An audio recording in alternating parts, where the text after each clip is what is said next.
Selamat datang kembali di sesi pembahasan mendalam kita. Kali ini kita akan fokus ke bagian akhir, epilog dari buku Stephen Johnson, Farsighted. Judulnya cukup bikin mikir nih, We Might As Well Get Good at It. Atau kalau diterjemahkan bebas, ya kita sebaiknya menguasainya.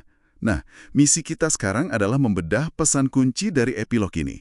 Kenapa sih kita manusia perlu dan ya katanya bisa jadi lebih jago dalam mengambil keputusan? Apalagi yang sifatnya kompleks dan jangka panjang gitu. Betul sekali, dan yang menarik ya, kemampuan memutuskan ini kan fundamental banget buat hidup kita. Tapi anehnya, jarang banget diajarkan secara khusus di sekolah gitu.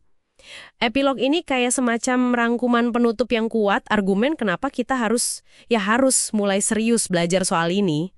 Oke, kita mulai dari satu hal yang disorot di epilog ya. Soal adanya semacam lubang gitu dalam pendidikan kita. Si penulis, Stephen Johnson, cerita dia sendiri heran udah sekolah bertahun-tahun kok nggak pernah ada ya kelas khusus gitu tentang cara membuat keputusan. Aneh kan? Padahal ini kita lakukan tiap hari. Justru itu ya, poin krusialnya di situ. Epilog ini nggak cuma ngeluh, tapi lebih ke nunjukin ada potensi besar loh di sini. Coba bayangkan kalau keterampilan ini diajarkan secara sistematis. Jadi kita ambil pelajaran dari banyak bidang ilmu, nggak cuma 1-2. Jadi kayak ngebangun kotak perkakas mental yang isinya lebih lengkap gitu ya. Nah, persis semacam itu. Ngomong-ngomong soal kotak perkakas, epilog ini kan juga merangkum beberapa teknik kunci yang udah dibahas Johnson di bab-bab sebelumnya. Ada disebut soal memetakan keputusan secara spektrum penuh. Maksudnya gimana tuh? Maksudnya kita lihat keputusan itu dari berbagai sudut pandang. Jangka pendeknya gimana, jangka panjangnya gimana, dampaknya buat diri sendiri, buat orang lain, buat masyarakat luas. Jadi nggak cuma lihat satu sisi aja. Oke. Terus ada juga perencanaan skenario. Bayangin berbagai kemungkinan masa depan, gitu ya. Sama premortem. Ini unik nih. Justru kita disuruh bayangin kalau proyek kita gagal duluan. Iya, premortem ini menarik banget. Ini cara buat ngelawan bias optimisme kita. Kita kan cenderung terlalu pede ya, mikir semua bakal lancar.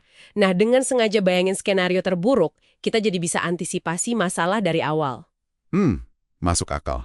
Terus ada lagi pakai model nilai buat nimbang prioritas, belajar nerima, bahkan ngukur ketidakpastian, aktif cari opsi-opsi baru yang mungkin nggak kepikiran, sama hindari pemikiran sempit, narrow band thinking istilahnya. Jadi nggak terpaku cuma pada satu ukuran sukses aja. Yang punya latar belakang beda, nilai beda, pengalaman beda, itu melihat situasi yang sama. Susah sih ini, ego kita sering ngehalangin, tapi ini kunci buat nemuin solusi yang lebih adil, lebih bagus, dan bisa antisipasi reaksi orang. Dan epilog ini menekankan kalau semua ini bukan cuma teori di awang-awang ya, tapi alat praktis. Tepat, bisa diterapkan langsung dalam hidup sehari-hari, dalam karir, dalam keputusan komunitas. Oke, ini nyambung ke poin lain yang menurut saya juga, menarik banget. Gimana epilog ini melihat kekuatan gabungan antara sains dan humaniora dalam seni memutuskan?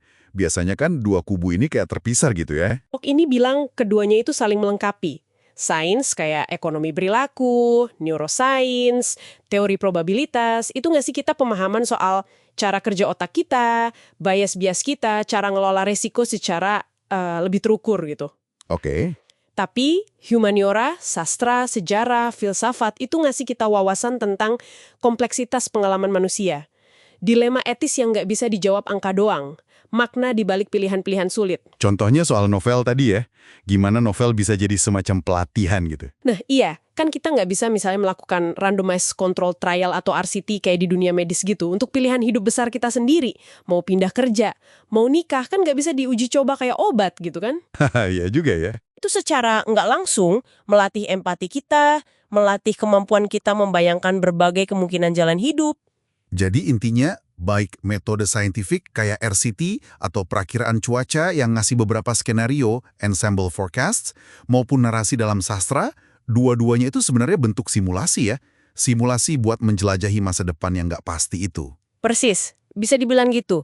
Simulasi-simulasi ini, entah basisnya data atau cerita, itu bantu kita buat pertama, memperluas cara pandang. Kedua, menantang asumsi awal kita sendiri, yang mungkin aja keliru. Ketiga, nemuin opsi-opsi baru yang tadinya nggak kelihatan. Dan akhirnya, ya bikin kita lebih siap lah menghadapi ketidakpastian di depan. Dan ini semua balik lagi ke judul epilognya tadi ya, kita sebaiknya menguasainya. Ini jadi ingat kutipan terkenal dari Stuart Brand yang sering dihubung-hubungkan sama buku ini. Kita udah kayak dewa dengan teknologi kita, jadi ya sebaiknya kita mahir menggunakannya. Betul. Kalau kita lihat gambaran besarnya epilog ini kayak mau bilang gini. Di zaman sekarang ini, dengan masalah global yang rumit banget kayak perubahan iklim atau soal etika AI, kecerdasan buatan, kemampuan ngambil keputusan jangka panjang yang bijak itu bukan lagi sekedar bagus kalau punya, tapi udah jadi keharusan. Sebuah necessity ya. Iya, sebuah keharusan karena dampak keputusan kita, baik sendiri-sendiri maupun bareng-bareng, itu makin besar dan makin jauh jangkauannya. Udah nggak bisa main-main lagi. Jadi pesan utamanya jelas banget ya. Kemampuan membuat keputusan yang hebat itu bukan bakat turunan atau ilmu gaib, ini sebuah keahlian. Sesuatu yang bisa dipelajari, dilatih, dan ya sangat berharga untuk dikuasai. Nah, sebagai penutup mungkin ya, ini ada pertanyaan buat Anda renungkan. Coba deh ingat-ingat lagi satu keputusan penting yang baru aja Anda ambil atau mungkin yang lagi Anda hadapi sekarang. Setelah kita ngobrolin berbagai pendekatan tadi, memetakan spektrum, premortem, other-mindedness, pakai simulasi, ada nggak cara pandang baru atau mungkin langkah berbeda yang kepikiran buat Anda ambil sekarang?